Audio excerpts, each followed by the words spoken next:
So today's class is on patience itself.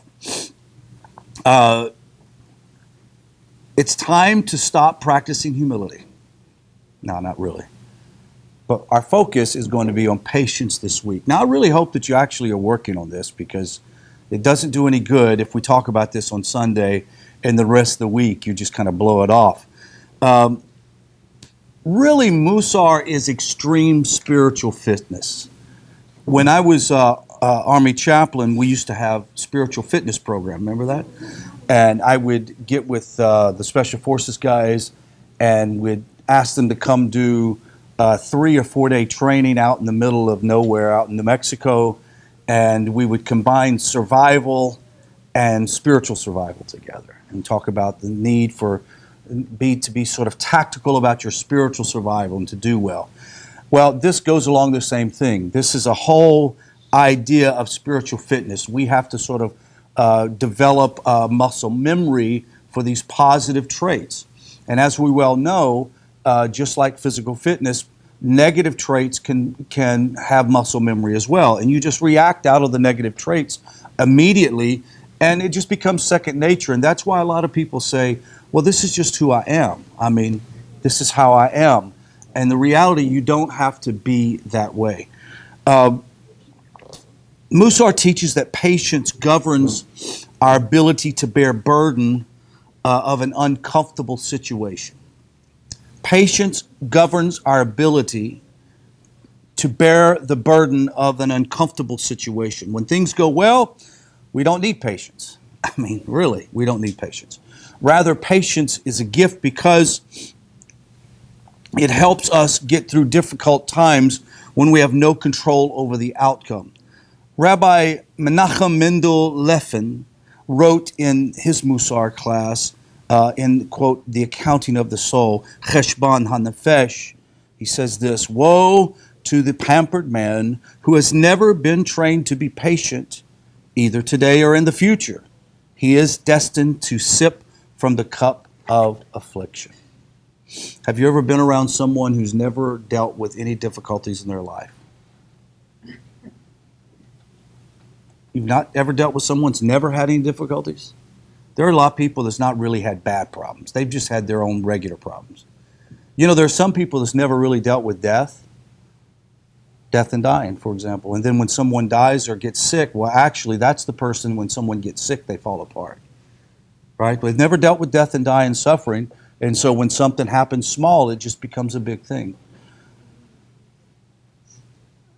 Like we did in last week's class on humility, we have a spectrum. Okay, so if you want to, on your notepad, draw an arrow, and with an arrow pointing in both directions, you're going to have both ends. Too little patience creates anger and frustration. Too much patience, inaction, and fatalistic attitude. Too little patience, anger and frustration. Too much patience, inaction, and fatalistic attitude. So if you want to look, the spectrum is patience in the middle, inactive, fatalistic, impatient on the other end. Where do you want to fall? Now, obviously, we don't want to be impatient. We also don't want to be inactive, being, well, whatever happens, happens. That's not what we want to do either. And it's not an attribute of faith to be inactive or to not be decisive in making a decision. It's important. Where do you think you sit on the spectrum of either too little or too much patience? I don't know. I think some people who have too little impatience sort of appear to those who are us that are impatient as being extra saintly. And in reality, they're just have too little impatience. And they just too much patience. They let people run over them.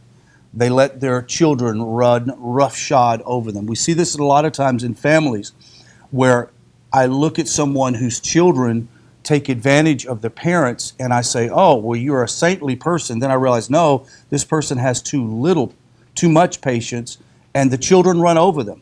The children abuse them. They take advantage of them. There's a commercial on television, and there's a college kid home, and it's about some dishwashing or soap or something for clothes, and she's washing his clothes, and she's going through the house picking up all of his dirty clothes. And when she gets in the kitchen, he's on a video game, and he's 22 years old or whatever. And she walks in the kitchen, and he looks at this Google thing he has there, and he goes, "Can I have this?" And she goes, "No, it's mine." Right? Now, if my son would have said, "Can I have this?" I would have said, "Yes, go out and buy your own, and you can have it." Right? But the point is you have this parent, in many cases, let a child run over them. It's very easy to do. Now, the Hebrew word for impatience, I'm going to give you the what do you call it, the transliterated sound of it, but it's called savlanut, which means tolerance. The same root gives to the words that means suffer, or sevel, and burdens, sivlot. We learn from this that patience is not necessarily a pleasant experience. We should expect patience to be hard work. We usually find it to be. That may mean enduring and tolerating, and the experience may even be quite burdensome. To deal with a burden or a difficult situation with patience is a great gift.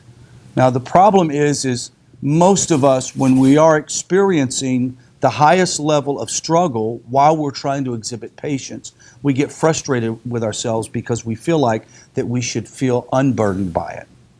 You follow? We should feel like, well, if I'm such a saint that I'm being patient, why is it that I feel so impatient? Now, see, I want you to understand that it's all right to feel impatient, because nobody wants to go through the difficulties. No one wants to have to go through one thing breaking after another. It's like getting up in the morning before you put your slippers on, and you step in a cat fur ball, step in a cat fur ball, and you skip across the room on one foot, trying to get to the bathroom, and step on a nail that's protruding through the carpet. You understand what I'm saying? It's like one thing after another, and you, at the end of it, you're like, oh, it was so horrible. I felt so frustrated. I felt so angry. And, I think I may have said something I shouldn't have said. And then the whole time you realize, no, actually, I was very patient because I didn't kick the cat across the room, right? I didn't punch a hole in the wall. I didn't get up and, fuss at the children because I stepped in the cat fur ball. The point is you're going to feel very unhappy in some situations. We only need patience when we are already impatient. If you're standing in line at the bank, this is me, and it takes forever for you to cool as a cucumber and whistle and be very happy tune, you have you have sort of what do you call it, a nirvana, then you don't need patience, okay? It's when you are fuming and about to boil over that you need to be able to call out the sole trait of patience. We get in trouble with impatience because of our reactivity. Sure, the issues may be real. You're late. You need it now. There will be consequences, but whatever the problem, no matter how great or how small, it is one thing to face those life issues just as they are, and quite another to slosh impatience all over the situation. Reactivity like this only increases our burden by adding the whole extra dimension of inner suffering and the already difficult experience. For example, I'm running late for a job. And on the way to the job, the traffic is horrible. This is my classic thing. Traffic is terrible. There is nothing I can do about the traffic. It's not like I didn't start early. Now, I would be angry at myself if I had started 30 minutes late, but I started 45 minutes early. This is classic Houston traffic. And you're sitting in it, and I can feel myself getting frustrated and irritated and thinking, why didn't I start earlier? And all the if, whens, and maybe I should have took the Beltway and should have took the loop and took the underpass and the overpass. And you realize sitting there and doing that does not accomplish anything. So at that point is when I have to engage patience. And we're going to understand the secret to engage in patience in a moment. It only takes a split second for the first glowing embers of impatience to ignite and send flames coursing through our veins. Before you know it, you're leaning on the horn, you're saying things you shouldn't say, or you're at least thinking things you shouldn't say, and you are thinking that if it's possible that everybody could do what I want them to do, I could feel so much better. If everyone could drive like I drive, life would be so much better. If everyone at the mall or at the airport walked in the same direction as everybody else, that would be so fantastic. Wouldn't it be great to be able to go into a public place and everybody just sort of go with the flow instead of go against the flow? It's much better to be able to catch our impatience as it is arising. It's almost too late once you let it go. It's really embarrassing when we let it go. Now, I think most of us in this room are probably pretty good about capturing it. And let me ask you, what would be the motivating factor for any of us in this room to put a cap on it and to be careful not to let it out? So that's good. That's a one. Say again. Very, very good reason. There's another one I'm looking for. How about dignity? Because I don't want Carla to think that I'm a jerk, right? So I'm going to be a patient person around people. But the question is how are you when you're not around anybody? See, that's the true test of how much patience you truly have, is what kind of person are you when no one's around? See, it's difficult to... Look, if you're ever in a situation where nothing ever bothers you, then you're probably dead, right? Because no matter how much you've sort of arisen to some saintly level, there is something that's going to push your buttons, whatever it may be. But the key is going to be, is out of just pure dignity, most of us would not react in a way that would be embarrassing. But you and I both know that there are people out there, and my wife and I have had this discussion before about seeing certain instances take place. I'm thinking, does this person at all have any sense of dignity? Like, does he or she not care what other people are thinking about him right now? There's a famous video on YouTube. A woman goes to the bookstore clerk, like, one of the big book brand names, and she's asking for a certain book, and he goes, I don't know, I've never heard of it. And she is completely indignant. I don't know if you remember seeing this. She's screaming, she's slamming her hands down, and she's almost at the verge of just rage. She cannot believe, what kind of bookstore is this? What kind of idiot are you that you wouldn't have this book? This guy's one of the most famous authors in the world. And she's going on. And I'm thinking, this woman probably has never even considered what she looks like around to the people around her. Well, today somebody is filming it and it's on Facebook. That's the embarrassing thing. Is somebody's right. That should be the big deterrent. Right. So I think that most of us are able to practice some of these things. For example, patience, because we do have a little dignity. That we go, I don't want to look bad in front of other people. But the true test, as Rabbi Moshe Chamlazato says, is yes, I am patient in front of people. Yes, even I practice patience when I'm by myself, but inside I'm a raging lunatic. But Rabbi Moshe Chamlazato says that a person who's perfected himself has dampened the raging lunatic to where he's brought that under control. And that's the goal of this true spiritual fitness. We experience impatience through these physical indicators that need to become sensitive to them so that we can identify them as they first arise at us before we take charge. The practice is to witness and name the feelings just as they come up. Okay, so think about this. Tell yourself that at the first appearance of the sign of impatience in you, you will say to yourself, I'm feeling impatient, right? Or, there's impatience. Just by forming these words, you will hold open at least a tiny crack through which the light of consciousness can still shine. Being honest with yourself. You know, one of the things that I think that is difficult, especially when it comes to ego. And once again, Mussar has no place for ego.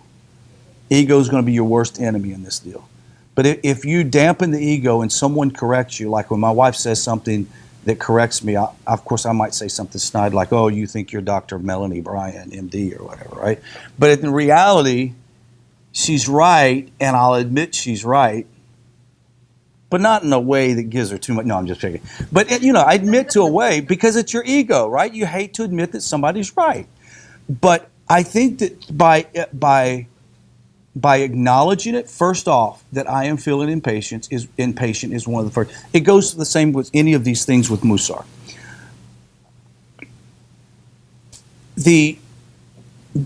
As I said, just forming the words will allow you to at least put a stop. You can recognize this is what's happening and not let it get out of control. Here's an interesting quote. I love this. It is an illusion to think that we control very many of the factors that shape our lives. You ready? You hear that? It's an illusion.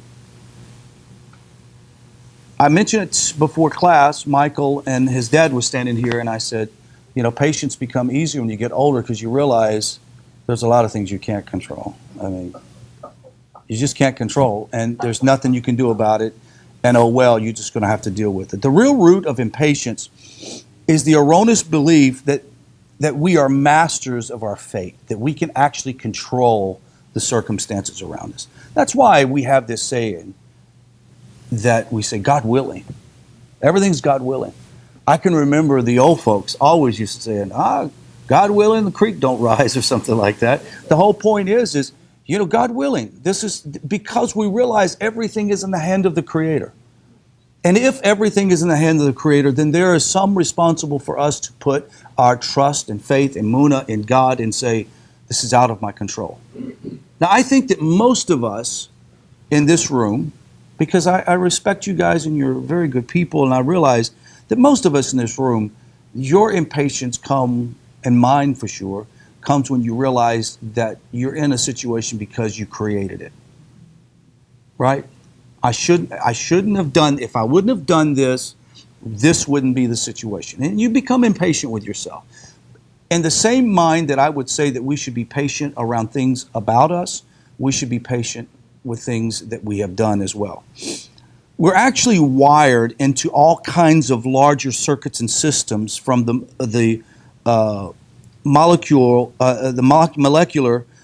the social, to the spiritual. And it's an illusion to think that we control very many of the factors that shape our lives. Least of all can we expect to rule the timetable according to which life takes place, which is usually focused on our impatience. The Mussar teachers encourage us to contemplate these truths, because when we realize the deeper understanding of our rightful place in the universe, that helps us to avoid getting ourselves all worked up when things don't go just precisely as we wish they had. So one of the things that we're learning here about patience is to have patience, is to understand that there's a larger scope of the world, that some things are out of your control. And things that are out of your control, we have got to set back and sort of ride the wave. You have to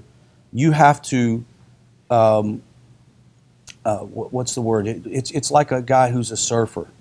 If he doesn't get on the wave and know how to manage that wave can destroy him. He's got to get on and sort of ride the wave. He can't control the wave, what the wave does. And we can't control many of life's circumstances, but we can choose how we react to those situations. Even though we often have our eyes focused so directly in front of our noses that we don't perceive these truths, all of our lives are actually integrated with a grand scheme of time and space, spirit and matter, moved by hands that are not our own, moved by the hands of the Creator, blessed be He. Of course, we're not totally powerless, but it is important to sort out what actually is within our power and what is not. And as this cliche goes, and just because it is a cliche doesn't mean it isn't true, the remarkable thing is that in both these cases, we are better off to be patient. Patient with the things that are within our control to change, and patient with the things that we do not have control with. Very important. Nor does patience mean we become passive. We still make genuine effort to make a change in the world that we are in. Being passive about something can cause to frustration and inaction, and inaction comes to not making change. We have this concept of tikkun olam, to repair the world that we're in. And having too much patience or inaction does not bring about change. And it's very important for us to look at that. In those moments when I'm good at being patient, I restore myself to here and the now despite the pressure to go somewhere else. I reduce my straining against reality. I return myself to a middle path, not leaning to one extreme or the other. I'm not inactive. I'm not fanatic. Because that way I err by negating the powers I've been given. Limited though it may be, not veering to the other extreme where impatience or chaos and destruction reign, nor do I veer to the side of impatience and lack of doing. Now, what do we do to practice this? We talked about this. We'll continue to talk about it over and over. This week, we need to go to this list that we have, and if you don't have it, go through and highlight, maybe in a different color, whatever color marker you used last time. Use a different color marker. Find patience on here. It's going to be in bold. And then look at all of the negative character traits that would go against patience or positive aspects of patience. Does it make sense? Go through that. And then we don't want to forget to journal. Take time to take some notes.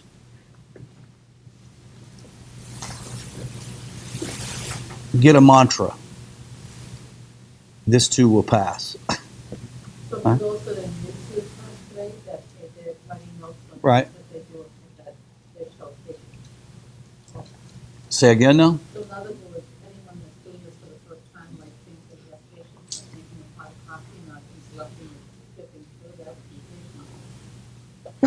Yeah. If you have that information. Yeah. Other halfway. Right. Exactly. There you go. Patience. One of the things that you can do, I don't know, Carla, if you got this or not. Okay.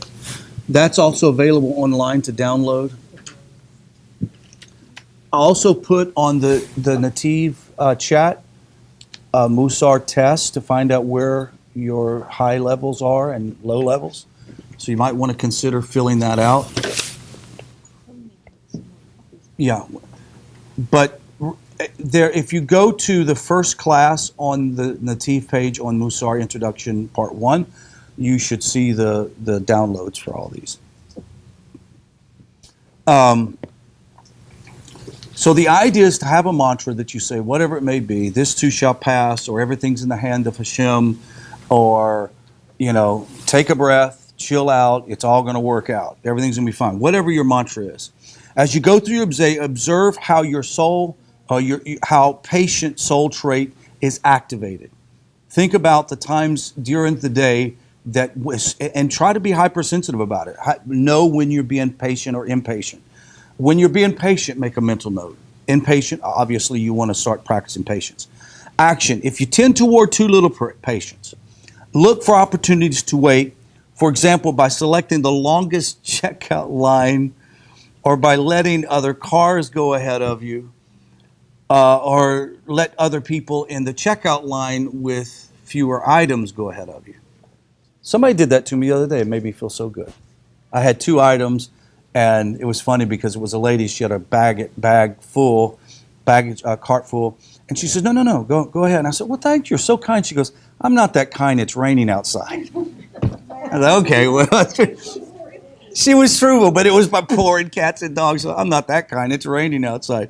Okay, if you tend toward too much patience, look for an opportunity to ask for what you need and start a formulated plan to take action. You'll come back to this plan next week when you practice enthusiasm, which will be the next one. So the whole idea, let's say, for example, you are at a retail outlet and you go to ask the clerk for some kind of assistance and help, and the clerk is rude and condescending. Is it patient to ignore all that, or is it practical to go, excuse me, I'm a grown-up person. I don't think you should be talking to me like. Is that inappropriate? No, it's not inappropriate at all. Right? Tie back to that being false humility. False humility, right? Exactly. So it's not nothing wrong with going, excuse me, I'm a grown-up person. You don't talk to me that way. And there's nothing wrong with it. But at the same time, how many times have we been impatient with a situation and had to sort of remind yourself, I have no idea what kind of life this person has, right? Because you look at them and you can tell things are not going well for them. And especially there have been times that I've experienced someone that was didn't communicate very well in business, and I started to kind of be impatient about it. Then I realized I have no idea. This person could have had a fight with their spouse. Who knows what's going on? They shouldn't carry it to work, but at the same time, it's not that big of a deal. So it is about practicing. Journaling. Why is journaling important? Yes, ma'am. No. Just another point I thought of is when somebody tries or tests your patience and it burns, it starts to burn you up, that's something to watch out for internally. Right. Because you don't want to hold on to that poison. Right. So that's another reason why, to look out for that. No, absolutely. I mean, look, anytime we start practicing these things, the Creator's going to give you an opportunity, especially if you're serious, to practice them. Right? That's why we tell people don't pray for patience, because you're going to be tested by it. So the idea is just whenever the incident happens, you feel somebody is testing it.